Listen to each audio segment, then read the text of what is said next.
نستمر دائما في سلسلة الروتين ديال الوجه اللي بديت لكم. غادي نحط لكم اليوم قماج ديال الوجه اللي سهل او مقشر، ولكن قبل غادي نقول لكم السلام عليكم وكي دايرين؟ لاباس عليكم بخير؟ نتمنى احوالكم تكون مزيانه ان شاء الله.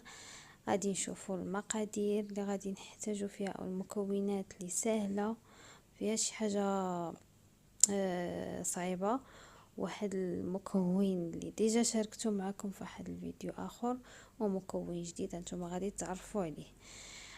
كيف ما كتشوفوا انا خديت هنايا إلان مطحون، راه ديجا استعملته معكم في واحد المقشر. وهذا الخروب مطحون، اللي ما كيعرفش الخروب انا خليت لكم التصويره ديالو في اعلى الفيديو. عنده واحد المنافع اللي زوينه على البشره وعلى الصحه.